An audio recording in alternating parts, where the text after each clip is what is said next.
Kevin Falcon and BC United won't be on the ballot in the upcoming election. The party leader announcing he was withdrawing all candidates and suspending their campaign. John, I may only agree with about 75% of what you might believe in. But I do know this, that on his very worst day, John Rustad would be a far better premier than David Eby on his very best day. The endorsement, a stark contrast from BC United messaging as recently as last week, which had characterized the BC Conservatives as the party of conspiracy theorists.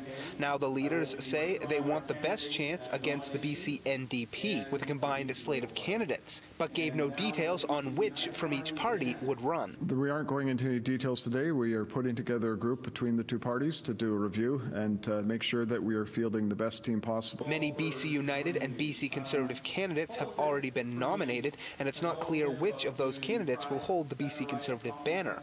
With just 7 weeks to the expected election date, one BC political observer calls it totally unprecedented in Canadian politics.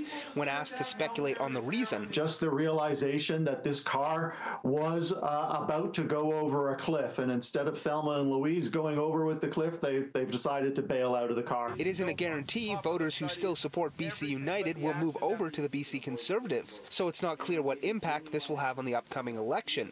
Premier David Eby was asked about it at an unrelated press conference shortly after the rumors broke. I really don't see a huge distinction between them, except that neither of them are running as BC Liberals this time because of their record. They are so embarrassed with how they ran the province. They both have changed their party names. Falcon says BC United was facing fundraising challenges, though he maintains the party will have enough money to pay off its suppliers and staff. He also says money over that won't go to the BC Conservatives per Elections BC rules. The hope expressed by the two BC right-of-centre party leaders is that this will move the needle enough to give the BC Conservatives a shot to form government. In Vancouver, Jack Morse, City News.